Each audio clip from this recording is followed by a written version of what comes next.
Hey guys, Chicken Nugget Productions here, back with another set review. Today we're looking at the LEGO Grand Piano, set number 21323, with a price of $350 and a part count of 3,662. Anyways, let's take a look at the set.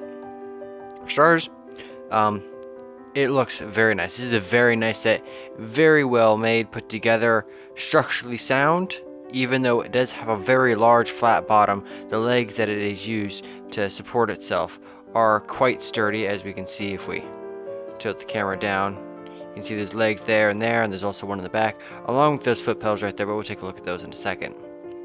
Up here at the top, you can see we got our keyboard, of course, and piece of sheet music, which is a print. There are two printed pieces in this set, one of which is right here, and the second of which is this printed piece of sheet music, which looks pretty cool. Both of them are very nice prints.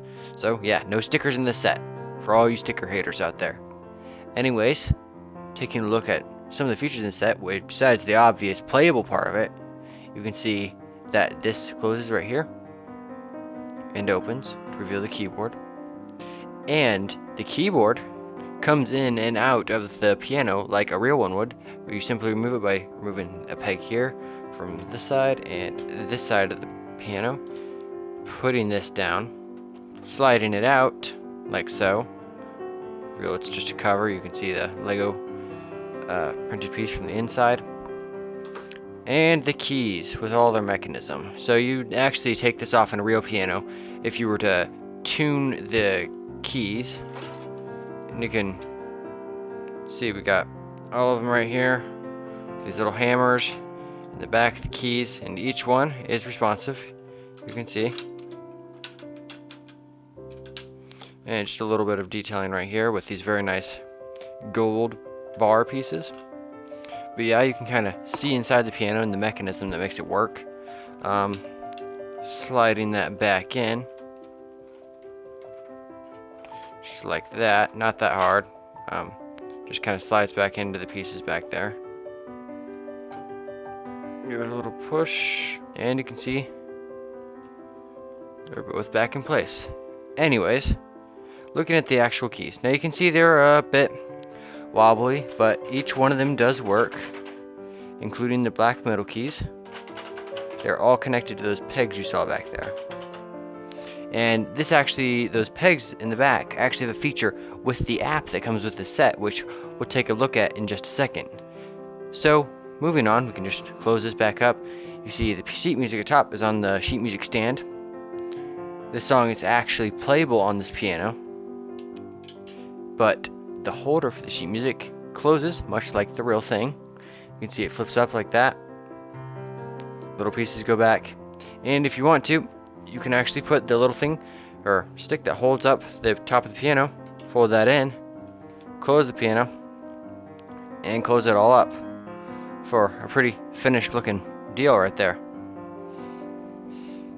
See that? All just goes together like that, and then you'd have a flat top to your grand piano. Moving around the side, you can see we got a bit of a blue glow coming from there. That is where the power functions, or powered up as they now call it, for this set goes. You just pop the battery casing in there, and then two little gadgets snake around the side and connect up to a movement sensor or color sensor and a motor. And you can just close that up like that. Works pretty well. I think the left side right here works a lot better than this other side. You can kind of have a lot of a gap right here, which could have been solved by using more of those cheese slips to use for this side, but I think it's fine. It'd kind of just be a nitpick. Moving it around more, you can just see more black tiling, bricks, infrastructure, and that's pretty much it for the side of the piano. Nothing too interesting, but on the bottom you can see what would be like wood or a wood base, and we can see that the piano is now just back in a resting position. Anyways, now we can take a closer look at the top and the insides of the piano. You can see now the insides of the piano right there. All of the strings that move back and forth, and if you were to touch the pedal that does work on the bottom, the dampeners come off the strings. As you can see, they raise up. like that, just moving up and down like that. And all the other little details inside the piano, which all look very nice. The little stick that holds up the actual top of the piano, which is just folded up right now. And all of the mechanism is pretty much hidden inside there. You can't really see anything. It all looks really nice and they're really well finished off. The gold looks really good with the tan and the black accents, as well as the silver dots lining the outside. You just take a closer look at that around the piano. See, that all looks pretty good. The entire set is very aesthetically pleasing. And we can just lower the camera back down, and we can see the entire piano back set up again. Now let's take a look at the actual function of this set, which works very well, and then we'll take a look at the little extra tidbits that come with it. Anyways, the main feature of this set, which is of course the fact that you can play it, is simply accessed by using the Powered Up app, which I have on this phone right here. You can see this is the first song and also the piece of sheet music it offers you. And if we go back, you can see a selection of songs that you can have the piano automatically play. So you got Playday, Prelude in C major, and a bunch of other ones, including some Christmas songs, Happy Birthday, and some others. We'll check out a few of them. But yeah, so the sheet music stand up here doubles as a stand for your phone, if you would like to put it up there, which is also going to be the primary source of sound coming from this set. Now you can just get a bit of glare on the phone, we'll just move it like that. So now let's take a look at the song. We'll take a look at the first song, Playday, which is the piece of sheet music included, like I've said. So you just click that, or you can interact with these pages, if I can get it to work. And it kind of folds over. And then you'd press play right here.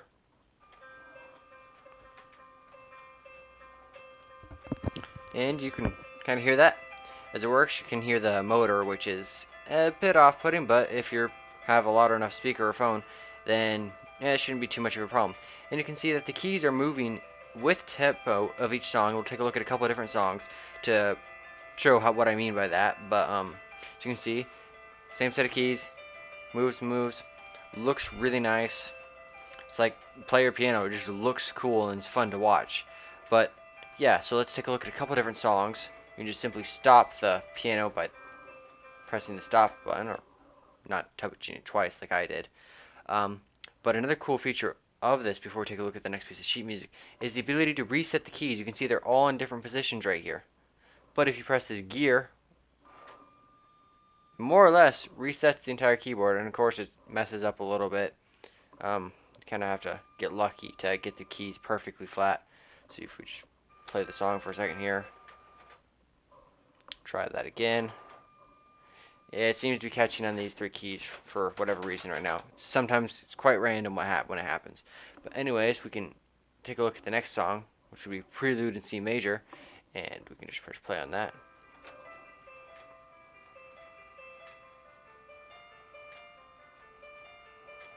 And you can kind of hear that playing. You can go to the next one.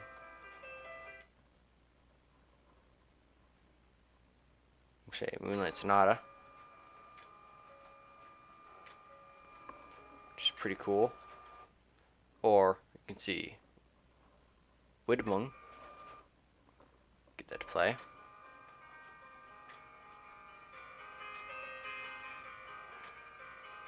And the keys will move at varying tempos along with the song as it progressively gets faster or slower. We'll get a fast song going, like The Entertainer, but you can see there's a lot of stress on one gear in the back, so there is a limit to theoretically how fast the keyboard can go, but for the intended purpose it works very nicely. Anyways, that is only one of two features that this app allows you to do.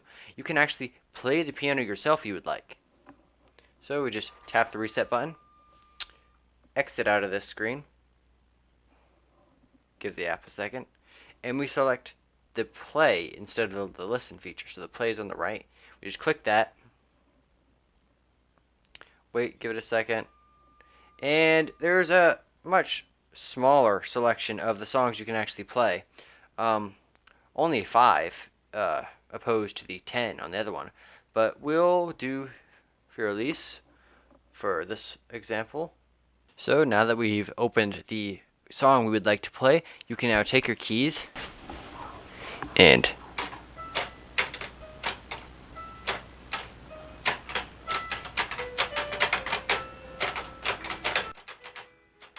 as you see, I don't know how to play the piano that well, so I can't really read the sheet music.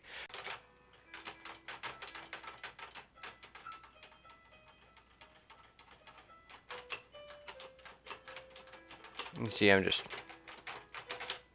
hitting random keys. Works just fine. It's a nice feature. It works pretty well.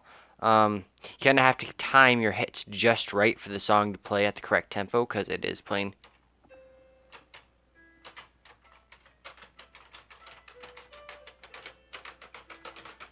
Kind of hit that sweet spot right there that gets it to play at the right tempo, make it sound like the song you want it to play.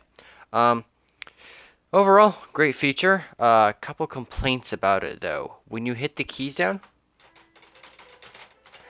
it's pretty loud. Honestly, I don't know how you would fix that without making a rubber piece that would go along the bottom, or a felt piece that would go along the bottom.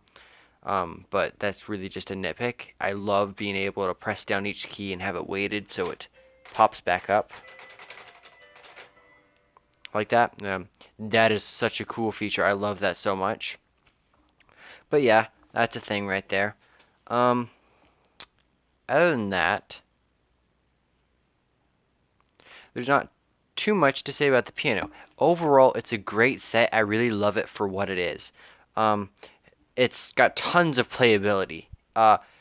You could set this up as a display piece or something just to mess with. Both, probably. We just have it set up in my house, just downstairs, where we can just go by and mess with it and leave a phone there, and it'll hook up to the thing inside and play music if you wanted to. We could just get it back there to actually play music. But yeah, great set. Not a lot of things wrong with this set. I thought there was going to be some serious structure issues just with how big it is and up off the ground it is, but surprisingly it's very sturdy. I mean, it's not going to hold up if you drop it on the floor or anything. I would not advise drop testing this in any way, shape, or form. That happened during the building part of this. Was accidentally knocked off the table, but it was relatively easy fixed. Mostly just large parts broke off. So that was fine. It went back together, and it's now what you have here. So we can just see that it works really well. But anyways, that's about it for the piano. You can see the pedals down here, only one of which works. But it works really well. Puts the dampeners up in the back. These two are just there for show. Got wheels along the bottom, so you can scoot this around. Works very nicely. But yeah, just sticking that back up there. We can take a look at the chair. Taking a closer look at the chair, we can see it's very nice. Got a lot of these reverse studs, platings in the bottom. And you can see that it's just a simple posable bench. It raises up and down. Very nice little mechanism in there. Functions very well. Just raise that all the way up and all the way down. And you can just keep doing that. If you got like a buildable figure or a bionicle or something, you could stick that on there and it would work just fine. Very nice little feature. You can see a lot of the mechanism from the bottom. It's not that well hidden from the bottom, but it's well hidden from the top because of course it's an actual seat, which is essential to have for a piano. You need something to sit on to play your piano, which is very nice. They include that with the set. They couldn't have done that at all. So, very nice little build. I enjoyed making this. This was one of my favorite parts of the build. For the overall build, it's recommended as a 18 plus set. Don't know how much I agree with that other than just on the scale it is, but overall, loved it. Anyways, that's about it for me and the piano. I'm hoping you guys enjoyed the review. If if you really enjoyed this video, make sure to drop a like and maybe subscribe. And I'll see you guys in my next video. Bye for now.